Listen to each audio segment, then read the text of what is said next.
Welcome back to the Big Read 2025 in the book of Judges. Go ahead and open your Bible to Judges chapter 11. We're going to pick up right back where we left off yesterday.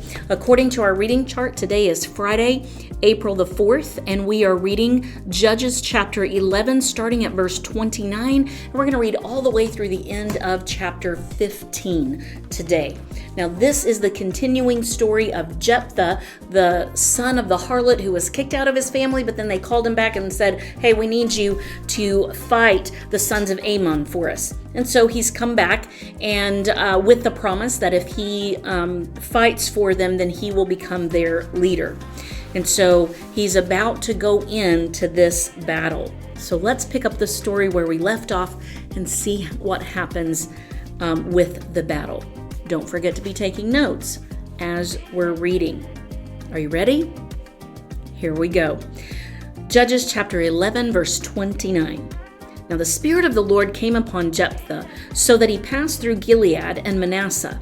Then he passed through Mizpah of Gilead, and from Mizpah of Gilead he went on to the sons of Ammon.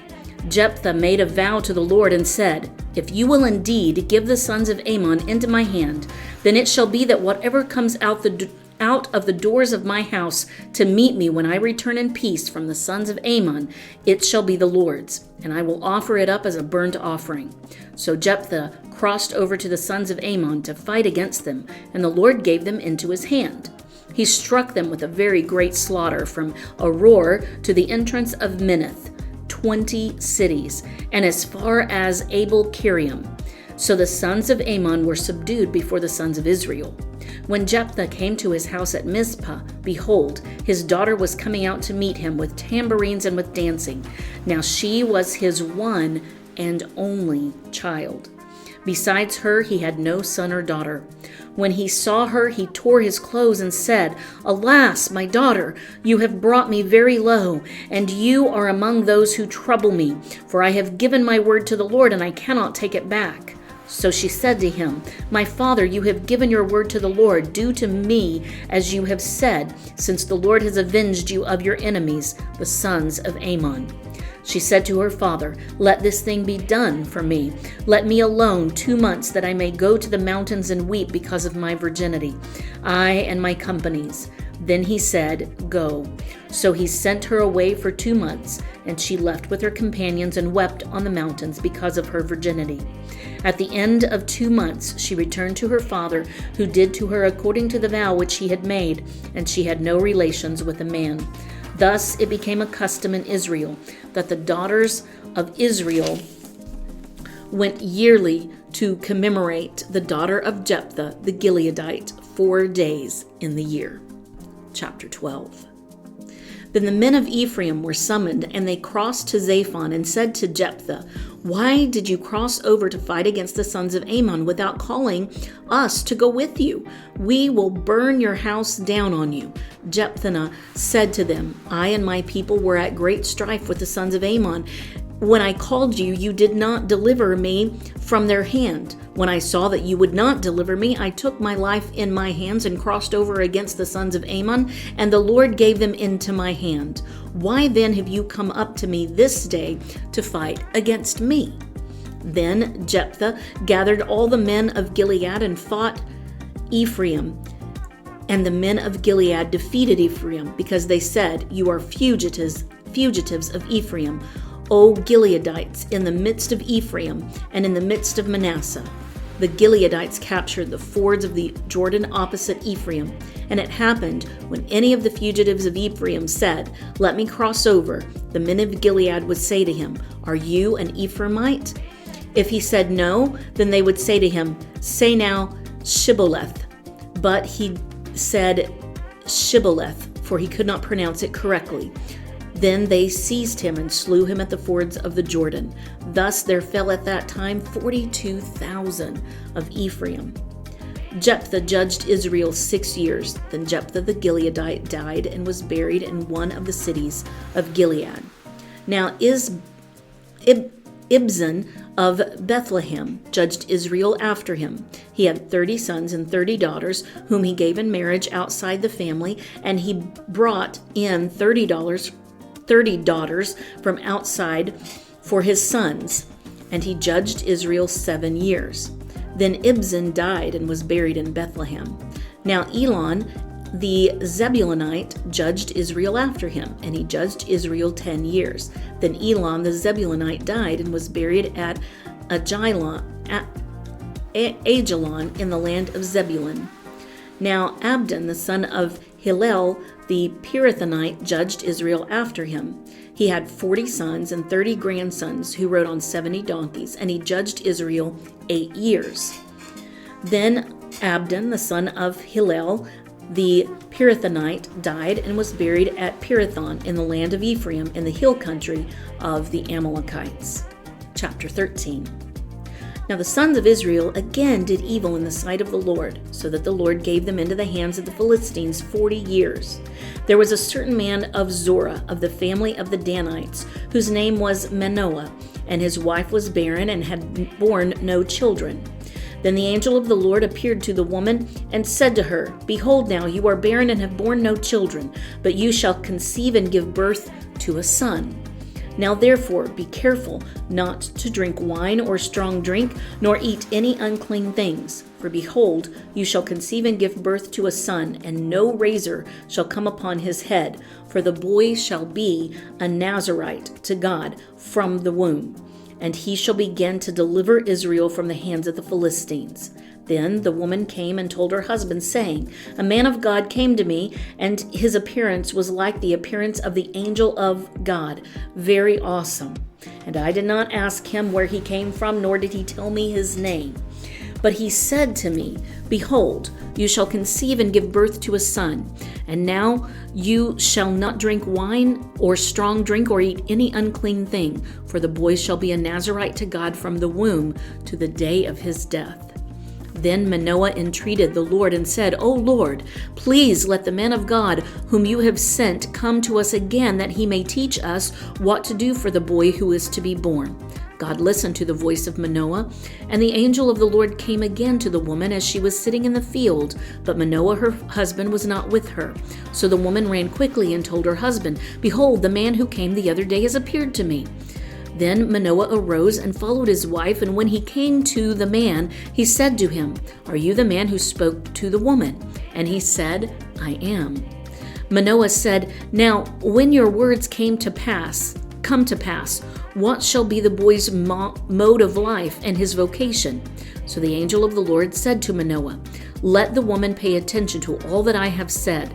She should not eat anything that comes from the vine, nor drink wine or strong drink, nor eat any unclean thing. Let her observe all that I commanded. Then Manoah said to the angel of the Lord, Please let us detain you so that we may prepare a young goat for you. The angel of the Lord said to Manoah, Though you detain me, I will not eat your food, but if you prepare a burnt offering, then offer it to the Lord. For Manoah did not know that he was the angel of the Lord. Manoah said to the angel of the Lord, What is your name, so that when your words come to pass we may honor you? But the angel of the Lord said to him, Why do you ask my name, seeing it is wonderful? So Manoah took the young goat with the grain offering and offered it on the rock to the Lord, and he performed wonders while Manoah and his wife looked on. For it came about when the flame went up from the altar toward heaven that the angel of the Lord ascended in the flame to the altar. When Manoah and his wife saw this, they fell on their faces to the ground. Now the angel of the Lord did not appear to Manoah or his wife again. Then Manoah knew that he was the angel of the Lord. So Manoah said to his wife, We will surely die, for we have seen God. But his wife said to him, If the Lord had desired to kill us, he would not have accepted a burnt offering and a grain offering from our hands, nor would he have shown us all these things, nor would he have let us hear things like this at this time. Then the woman gave birth to a son and named him Samson. And the child grew up, and the Lord blessed him, and the Spirit of the Lord began to stir in him Manadan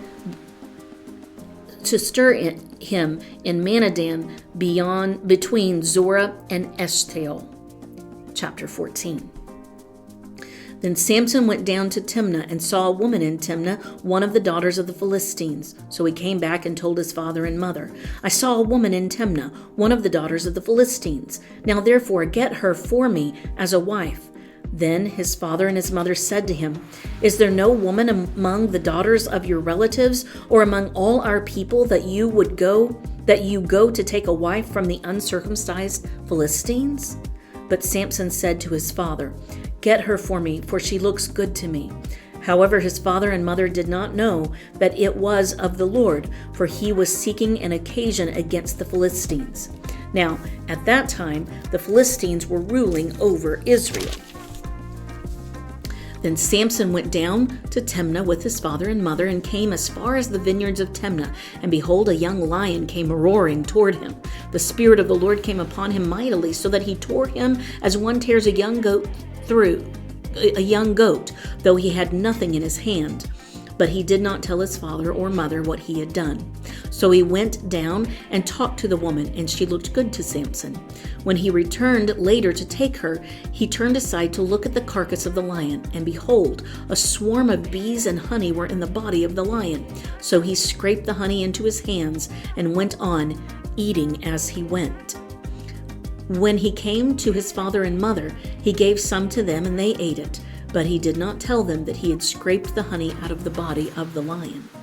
Then his father went down to the woman, and Samson made a feast there, for the young men customarily did this. When they saw him, they brought 30 companions to be with him. Verse 12. Then Samson said to them, Let me now propose a riddle to you. If you will indeed tell it to me within the 7 days of the feast, and find it out, then I will give you 30 linen wraps and 30 changes of clothes. But if you are unable to tell me, then you shall give me 30 linen wraps and 30 changes of clothes. And they said to him, Propound your riddle, that we may hear it. So he said to them, Out of the eater came something to eat, and out of the strong came something sweet. But they could not tell the riddle in 3 days. Then it came about on the 4th day that they said to Samson's wife, Entice your husband so that he will tell us the riddle, or we will burn you and your father's house with fire. Have you invited us to impoverish us? Is this not so?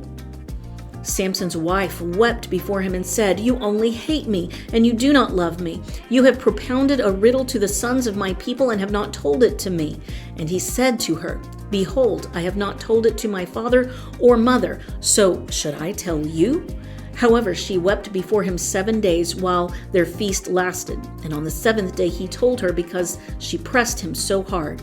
She then told the riddle to the sons of her people. So the men of the city said to him on the 7th day before the sun went down, What is sweeter than honey, and what is stronger than a lion? And so he said to them, If you had not plowed with my heifer, you would not have found out my riddle. Then the Spirit of the Lord came upon him mightily, and he went down to Ashkelon and killed 30 of them and took their spoil and gave the changes of clothes to those who told the riddle.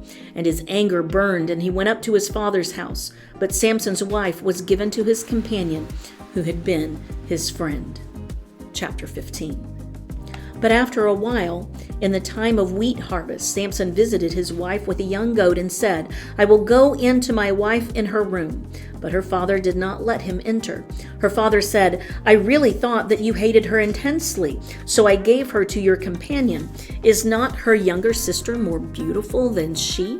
Please let her be yours instead. Samson then said to them, This time I shall be blameless in regard to the Philistines when I do them harm.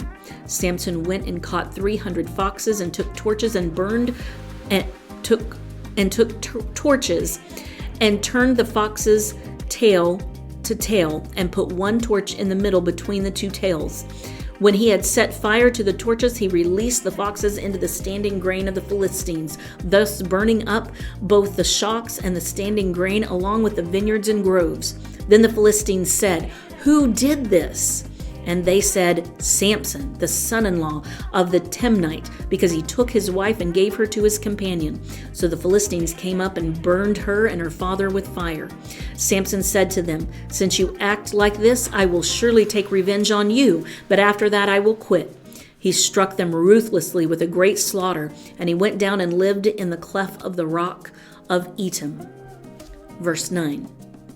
Then the Philistines went up and camped in Judah and spread out in Lehi. The men of Judah said, "Why have you come up against us?" And they said, "We have come up to bind Samson in order to do to him as he did to us." Then 3,000 men of Judah went down to the cleft of the rock of Etam and said to Samson, "Do you not know that the Philistines are rulers over us? What then is this that you have done to us?" And he said to them, as they did to me, so I have done to them. They said to him, "We have come down to bind you, so that we may give you into the hands of the Philistines." And Samson said to them, "Swear to me that you will not kill me." So they said to him, "No, but we will bind you fast and give you into their hands, yet surely we will not kill you." Then they bound him with 2 new ropes and brought him up from the rock. When he came to Lehi, the Philistines shouted as they met him, and the Spirit of the Lord came upon him mightily, so that the ropes that were on his arms were as flax that is burned with fire, and his bonds dropped from his hands. He found a fresh jawbone of a donkey, so he reached out and took it and killed 1,000 men with it. Then Samson said, "With the jawbone of a donkey, heaps upon heaps, with the jawbone of a donkey, I have killed 1,000 men." When he had finished speaking, he threw the jawbone from his hand, and he named that place Ramath-lehi. Then he became very thirsty, and he called to the Lord and said, "You have given this great deliverance by the hand of your servant, and now shall I die of thirst and fall into the hands of the uncircumcised?" But God split the hollow place that is in Lehi, so that water came out of it. When he drank, his strength returned, and he revived. Therefore he named it En-hakkore, which is in Lehi to this day. So he judged Israel 20 years in the days of the Philistines. And that is our reading for today. That's only the first part of the story of Samson. Meet me back here tomorrow, and we will continue Samson's story. God bless you.